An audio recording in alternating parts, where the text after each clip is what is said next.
This is a brief summary I'll give you of each one of the chapters. Start with chapter 1.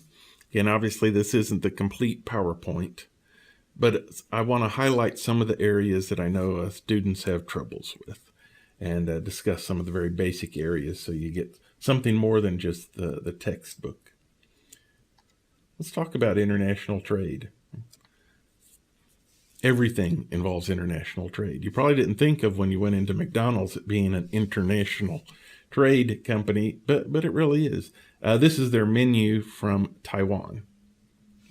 You'll notice the prices seem to be a little outrageous. Again, because in America we're used to seeing that symbol, that S with a line through it, calling it a dollar sign.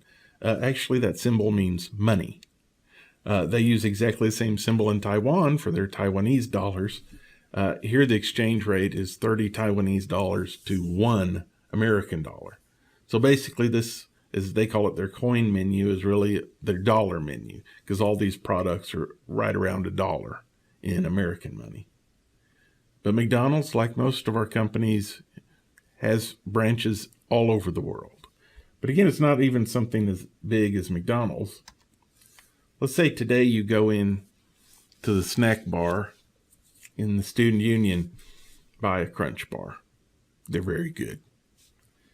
Well, is that international trade? Well, no. You think, I live in Edmond. I went to a store in Edmond and bought a candy bar and consumed it in Edmond. How on earth is that international trade? Well, it turns out that Nestle bar really is international trade.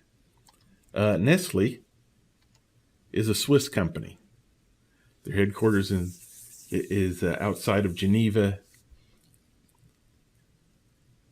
Now, obviously, they don't grow cocoa beans there in Switzerland. The climate doesn't support it. Where do the cocoa beans come from?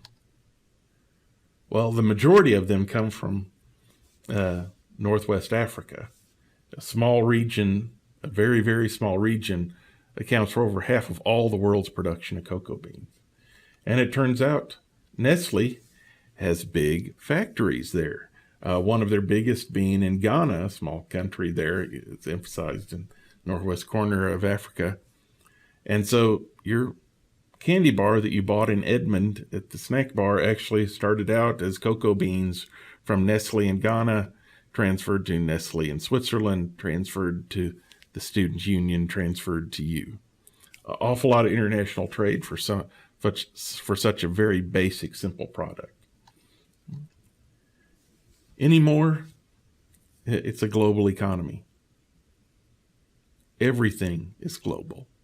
You can't think of the transaction of, I spent my money here, so that was the end of it. Most of your transactions involve the global marketplace. Why is that? Well, the one economic concept that runs through the entire textbook is comparative advantage. In other words, some people are better at certain things than others. For example, if I was to take a group of your students, put you into groups of 5 and say, each group has got to come up with a term paper and present a PowerPoint. Now, you're not having to do this, so don't worry. But just as a hypothetical, how would you apportion who does the PowerPoint, who does the term paper, who makes the presentation in class? Well, you'd probably decide on the basis of which students are best at certain tasks. The student that's a very techie would probably do the PowerPoint. The student that's a theater major would probably do the presentation. The student that's an English major would probably be best writing the term paper. And again, that's the idea of comparative advantage. You take advantage of the things that you do best and then substitute for the things that you do least well. And everyone benefits from that.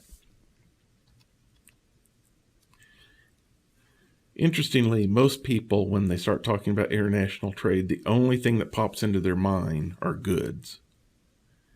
But trade and services are 20%, or 1 out of every $5 in international trade is really dealing in services, not goods. What kind of services get traded? Well, it's not just insurance and banking, which you know have huge international aspects, but even something as basic as medical care. A couple years ago, I was not acting my age, and I got my collarbone broken. So I went to a hospital in Oklahoma City and had them examine it. And of course, the doctor had to examine the x-ray. And I noticed that I never saw the doctor. And finally, I asked, who's the doctor that's looking at my x-ray? And it turns out it was a doctor in India. Through the internet, they could send him the x-ray and hire that doctor in India to read all the x-rays at much cheaper costs than hiring a doctor who lives in Oklahoma City and goes to the hospital and reads the x-rays. And so even something as primary and you would think immediate as medical care, there's an international aspect to it. And here we've also got in chapter 1 a whole lot of vocabulary words. First and foremost is tariffs. T for tariffs, T for tax. A tariff is a tax on imported goods. And originally, when we're talking 1776, the tariffs were the primary means that our government had of making money. In addition, we have other non-tariff barriers to trade. Instead of other than a tax, we have quotas, embargoes, and boycotts.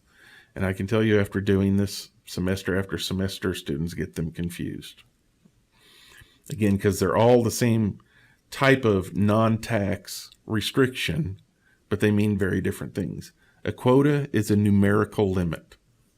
Like we will only allow into the American market 1,000 Korean cars per month. That's a quota. An embargo is a legal restriction that says we cannot trade with country X. For example, one of our long-standing embargoes is against Cuba. We cannot trade anything with Cuba. That's an embargo. Again, it's a governmental restriction. In contrast, a boycott is the same idea, just on a smaller scale. But a boycott is consumer-driven. A group of consumers get together and decide, we should not buy this kind of coffee because they underpay their workers or they exploit their labor force. And that's a boycott. Again, it's led by consumer groups as opposed to an embargo that's run by a government. In addition, this chapter also talks about intellectual property, because this is one of our biggest concerns that we're having in international trade. The three types of intellectual property are copyrights, trademarks, and patents. We have problems with this. Why? Piracy. In other words, counterfeited goods. They're everywhere. You can get counterfeited movies. You can download them. And again, as long as it's very inexpensive to counterfeit, but very expensive to buy a legitimate copy, you're going to have counterfeit goods. And now, especially with the internet, that it's so easy to transfer and copy files, digital music files, audio soundtracks, ebooks, all those kind of materials, counterfeiting has become a huge growth industry. And that makes it very difficult for the businesses that are producing those products. The last two things I want to mention are kind of food for thought. And again, all these ideas we develop more and more in detail later. We talk about developed countries, and America is a developed country, and we talk about developing countries. What's really the difference?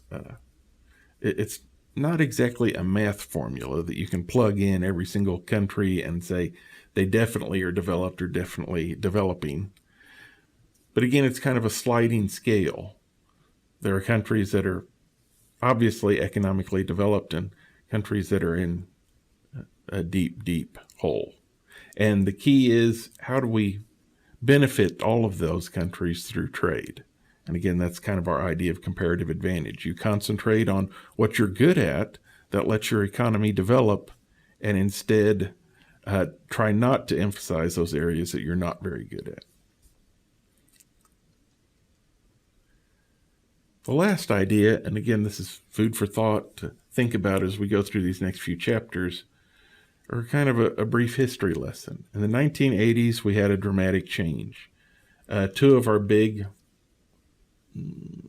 friends, shall we say, in international relations China and Russia, both went from completely state-run economies to at least an attempt at a capitalist society. Both of them went through this transition of openness at the same time. Why the big difference? What's happened in the last 30 years to China as opposed to what's happened to Russia? Well, we know from just our basics in the newspaper that China's economy has just soared forward. It is the dragon that roared. In contrast, Russia's, even though it went through exactly the same transition at the same time, its economy is faltering, if not completely failing. And we'll try to explore those ideas of why did one work and the other not. But again, food for thought.